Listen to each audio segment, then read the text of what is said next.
அனைவருக்கும் வணக்கம். சுப மாரிமுத்து திருப்பூர்லேருந்து இந்த பதிவு உங்களுக்காக. இன்றைக்கு ஒரு அற்புதமான ஒரு பதிவை உங்களுக்கு பார்க்க போகிறோம். பூர நட்சத்திரத்தை பற்றி இன்னைக்கு ஒரு சூட்சமத்தை இன்னைக்கு உங்களுக்கு சொல்ல போகிறேன். பூரமே கற்பூரம் அப்படின்னா பார்த்துங்க எப்படி இருக்குன்னு. பூரமே கற்பூரம். பூர நட்சத்திரக்கார் ஆதி பராசக்தி பிறந்த நட்சத்திரம் பூரத்தில் பிறந்துதான். பூர நட்சத்திரக்கார் ஒரு வாழ்க்கையில் ஒரு வீட்டில் கால் எடுத்து வச்சாங்கன்னா அன்னையிலேருந்து அவங்களுக்கு தரித்திரம் விலகுமா. சிவனும் கூட அப்புறம் தான் வந்தார். சக்தி இல்லாமல் சிவன் இல்லை அப்படின்னா சக்தி தான் முன்னாடி வருது. பார்த்தீங்களா, இதுதான் பூர நட்சத்திரத்தினுடைய முகம். ஆனால் பூர நட்சத்திரம் வாழ தெரியாத பூரம், அவங்களுக்கு வாழ தெரியாது.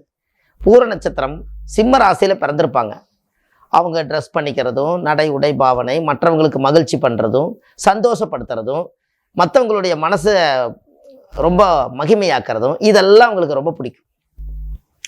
யார் மனசையுமே புண்படுத்தாமல் வாழணும்னு நினைக்கக்கூடிய ஒரு நட்சத்திரம் அது பூரம். ஏன் அப்படின்னா ஆதி பராசக்தி. அதுவாகவே நீங்களும் இருக்கணும். அது மாறிட்டா அசுரமாக மாறிடும். அப்போது இந்த பூர நட்சத்திரத்தில் உங்களுடைய வாழ்க்கையில் ஒரு நல்ல மாற்றங்கள் ஏற்படுறதுக்கு ஒரு வாய்ப்பு. இப்போ இவங்களுக்கு பாருங்க, பூர நட்சத்திரம்னா பலாமரமா பலாப்பழமா. ஏதாவது ஒரு கடைக்கு நீங்கள் போங்க வண்டி எடுத்துட்டு, நீங்கள் போனதுக்கப்புறம் 10 பேர் வருவாங்க. ஏன் அப்படி? பலாப்பழத்தை அறுத்து வச்சா ஈ பிடிச்சி கொண்டு வந்து விட வேண்டியதில்லை, அதுவே வரும். அதுபோல தான் நம்மளை நிற்க வச்சுட்டு மற்றவங்களுக்கு வியாபாரம் கொடுப்பாங்க கடைக்கார். அப்படின்னா பாருங்கள், வசீகரமான நட்சத்திரம் அல்லவா. 27 நட்சத்திரத்தில் பூர நட்சத்திரம் வசீகரமான நட்சத்திரம். அவங்க பேச்சிலேயே கவர்ந்துருவாங்க. அவங்க பேச்சு 4 பேர் சிரிக்கிறது போல இருக்கும். ரசனை உள்ள மனிதனாக இருப்பார். எல்லாம் ரசித்து ருசித்து வாழுவாங்க. இதெல்லாம் நீங்கள் பாருங்கள் தெரியும். அவரும் அப்படித்தான். பேரு புகழ் பட்டம் பதவி இப்படியே போயிரு. வாழ தெரியாத பூரம். அதான் பூரமே கற்பூரம்னு சொன்ன. கற்பூரமாக இருப்பாங்க அவங்க. அது ஒரு பெரிய ஒரு சக்தி அவங்ககிட்ட இருக்கிறது. கற்பூரம் பார்த்தா பற்றிக்கும். அந்த அளவுக்கு அவங்களுக்கு ஒன்று பார்த்தா உடனே செய்யணும். எந்த விஷயமா இருந்தாலும் அந்த செஞ்சு காமிக்கணும், சாதிக்கணும். இந்த உலகத்தில் நம்ம ஒரு தடவை தான் பிறக்க போகிறோம். இந்த உலகத்துக்கு தெரிகிற அளவுக்கு உலக புகழ் அடையணும். இப்படியெல்லாம் அந்த எண்ணங்களை வளர்த்தக்கூடிய ஒரே நட்சத்திரம் பூரம். இந்த பூரம் வாழ்க்கையில் முன்னுக்கு வரணும்னா இன்னைக்கு ஒரு சூட்சமத்தை உங்களுக்கு சொல்ல போகிறேன். அப்போ இந்த பூர நட்சத்திரத்தில் பிறந்தவங்க விசாக நட்சத்திரத்துக்கார பக்கத்தில் தொழிலுக்காக வச்சுக்கிட்டால் அவங்க வாழ்க்கை மிகப்பெரிய அசுர வளர்ச்சி ஆயிரும். எப்படின்னு பாருங்க. விசாக நட்சத்திரத்துல பிறந்திருக்கிறவங்க பூர நட்சத்திரக்காருடைய தொழில் ஸ்தானத்துல உட்கார்ந்துட்டாலோ, இல்லை அந்த குடும்பத்துல பிறந்துட்டாலோ, இல்லை செய்யும் தொழிலில் கல்லாப்பட்டிலையோ தொழிலையோ பார்ட்னரோ இப்படி ஏதோ ஒண்ணுல அவங்க உள்ள வந்துட்டாங்கன்னா தெய்வ அனுகூல நட்சத்திரம் பூரமே. அது விசாகமே. இந்த பூர நட்சத்திரக்காரர்களுக்கு விசாக நட்சத்திரம் அப்படி ஒரு பிரகாசம். பாருங்க எப்படியெல்லாம் இறைவனுடைய தூதர்களாக இருக்கக்கூடிய நவக்கோள்கள் எப்படியெல்லாம் ஒரு பிறப்பில் கொண்டு போய் ரகசியத்தை கொண்டு போய் வலிச்சுக்குன்னு பாரு. அப்போ இனிமேல் நம்ம இந்த பூர நட்சத்திரத்துக்கு விசாக நட்சத்திரக்கார் யார்? விசாக நட்சத்திரத்தில் யார் பிறந்தா? முருகர் பிறந்தார். விசாக நட்சத்திரத்தில் முருகர் பிறந்தார். திருச்செந்தூர் முருகர் விசாக நட்சத்திரத்தில் பிறந்தார். அப்போ பூர நட்சத்திரக்காரு திருச்செந்தூர் போய் விசாக நட்சத்திரத்தன்னைக்கு கடலில் குளிச்சுட்டு நாளிகை தீர்த்த ஊற்றிட்டு ராஜ அலங்காரமான விசாக நட்சத்திரத்தன்னைக்கு அந்த முருகரை பார்த்துட்டு வந்தா உங்கள் வாழ்க்கை பிரகாசமாக இருக்கும். எங்கே எல்லாம் இழுத்துட்டு போகுது பார்த்தீங்களா? இதை நட்சத்திர கோலாட்டம். அப்போ பூர நட்சத்திரக்காரு விசாக நட்சத்திரம் தெய்வ அனுகூல நட்சத்திரம் வந்தால் அந்த தெய்வ சக்தி குறைய திருச்செந்தூர் முருகனுடைய ஆலயத்துக்கு போய் ராஜ அலங்காரத்தை பார்த்துட்டு வரணும். அவர் ராஜாவாக இருக்கணும் முதல்ல. ஏன்? சிம்ம ராசி நீங்க. சிம்மம் என்பது சூரியன். நீங்க ராஜாவாக இருக்கணும்னா அந்த ராஜாவை போய் பாட்டு வரணும். அங்கே இருக்கிற பவர் தான் உங்ககிட்ட வேலை செய்யும். அப்போ இது ராஜ நட்சத்திரம் அல்லவா. விசாக நட்சத்திரம் எவ்வளவு ஒரு அற்புதமான நட்சத்திரம். உங்க வாழ்க்கையில தேட கிடைக்காத செல்வம். தெய்வ அனுகூலத்துல அவ்வளவு ஒரு பிரமாதமான ஒரு வாய்ப்பு இருக்கு. அப்ப இந்த விசாக நட்சத்திரம் ஒரு மனிதனை எவ்வளவு ஒரு பூர நட்சத்திரத்தை கட்டுப்படுத்தக்கூடிய ஒரே நட்சத்திரம் இது விசாகமே. உங்களுக்கு ஒன்று தெரியுமா?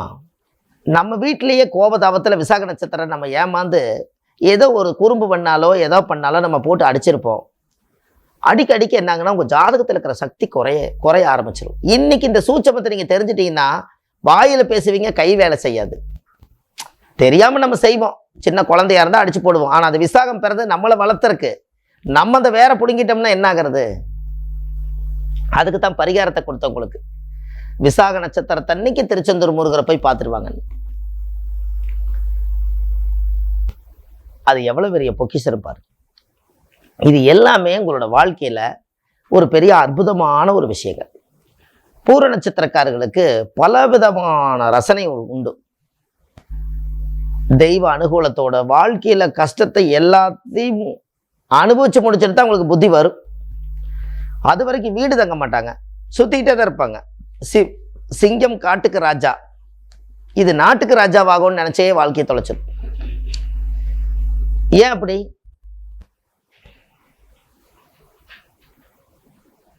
சிங்கம் என்னைக்குமே பூர நட்சத்திரம் தனியாத்தான் வாழும். ஃபேமிலி இருக்கும், குழந்தைகள் எல்லாம் இருப்பாங்க. ஆனால் ஏதோ ஒரு கான்செப்டை மைண்டில் வச்சுக்கிட்டு தனிமையாகவே இருந்து காலம் காலம் காலம் காலம்னு காலத்தை ஓட்டிகிட்டே போகும்.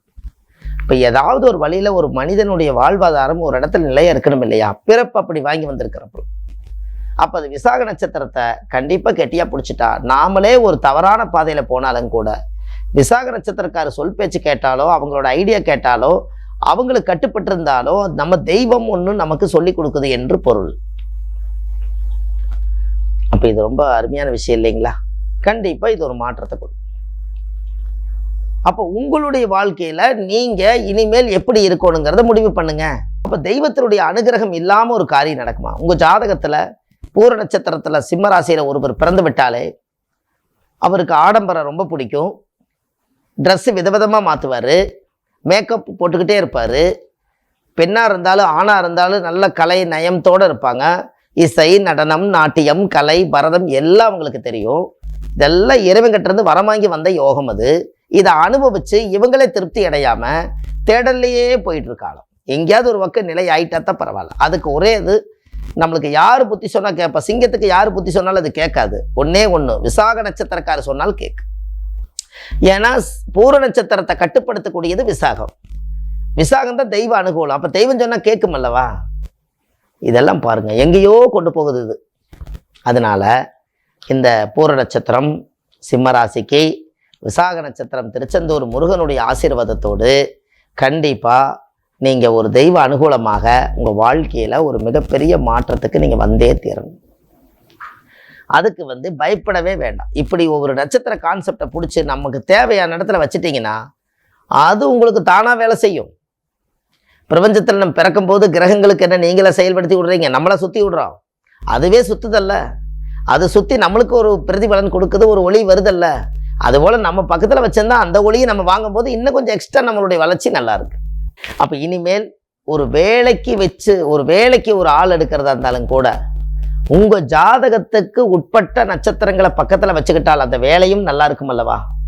ஒரு வீட்டு வேலையாக இருக்கட்டும், ஒரு டிரைவராக இருக்கட்டும், ஒரு கார் ஓட்டுறவங்களாக இருக்கட்டும், பஸ் ஓட்டுறவங்களாக இருக்கட்டும், ஏதாவது ஒரு தொழில் பண்ணக்கூடியவங்களாக இருக்கட்டும், வீட்டில் ஒரு காய்கறி வியாபாரம் பண்ணுறவங்களா இருக்கட்டும், மார்க்கெட்டிங் பிஸ்னஸாக இருக்கட்டும், எது வேணாலும் இருக்கட்டும், இந்த நட்சத்திரத்தை கையில் வச்சுக்கிட்டாலே ஒரு பெரிய விஷயம் அல்லவா? உங்களுக்கு ஒரு டிப்ஸ் ஒன்று சொல்லட்டுமா? விசாகம் என்பது காய்கறி மார்க்கெட்டு. பூர நட்சத்திரக்காரர் காலையில் காய்கறி மார்க்கெட்டுக்குள்ளே போய் ஏதோ ஒரு வெத்தலை பாக்கோ ஒரு காய்கறியோ வீட்டுக்கு வாங்கிட்டு போனாங்கன்னா அதுவே நல்லா இருக்கும். விசாகம் தான் மார்க்கெட்டே. காய்கறி மார்க்கெட்டு விசாக நட்சத்திரமா இயங்குது. இந்த பூர நட்சத்திரக்காரர் விசாகத்தை போய் பார்க்க முடியலன்னா மார்க்கெட்டுக்குள்ளே போயிட்டு வெளியில் வந்தாலே அன்றைய பொழுது நல்லா இருக்கும். இப்போ எப்படியெல்லாம் மனிதர்கள் கிடைக்கலைன்னா இது ஒரு பொது இடத்துக்கும் கூட நட்சத்திரமாக அந்த காலத்தில் பிரிச்சிருக்காங்க பாரு. துலாம்னா தெராசு. விசாக நட்சத்திரத்தை பிறந்துக்கிறவங்க துலாத்துலேயும் பிறப்பாங்க, துலா ராசியில் பிறப்பாங்க. மார்க்கெட்டில் என்ன வச்சுருக்காங்க? தெராசு தான் வச்சுருக்காங்க. அப்போ ஒரு 10-50 தெராசை நீங்கள் போய் பார்த்துட்டு வந்தால் மார்க்கெட்டுக்குள்ளே போய் எல்லாம் எடை போட்டு பார்க்குறத பார்த்தாலே நமக்கு விசாக வேலை செய்யுமில்ல. இதெல்லாம் நீங்கள் மக்களுக்காக இந்த உலகத்துக்கு கொடுத்தாச்சு.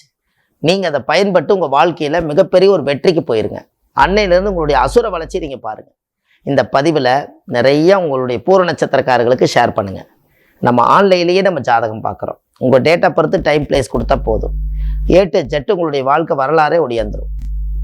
இது எல்லாம் இந்த நட்சத்திரத்துக்கே சமர்ப்பணம் என்று சொல்லி விசாக நட்சத்திரம் முருகப்பெருமானை வேண்டி அடுத்த பதிவில் உங்களை சந்திக்கிறேன். அடுத்த நட்சத்திரத்துக்கு நம்ம அந்த பதிவுக்கு போக போகிறோம். இன்னமும் நிறையா பதிவுகள் நிறைய கொடுத்துருக்கேன். சுபம் மாரிமுத்துன்னு யூடியூப்பில் போங்க. இந்த பதிவோட வேண்டாம், இதை அனுப்புறது வந்து உங்களுக்கு வரும். சுப மாரிமுத்துன்னு யூடியூப்பில் போங்க, இல்லை வள்ளுவர் வாக்குன்னு யூடியூப்பில் போங்க. நிறைய பதிவுகள் கொடுத்துருக்கேன். அதெல்லாமே எளிமையான பரிகாரங்கள், உங்களுக்கு யூஸ்ஃபுல்லான பரிகாரம்.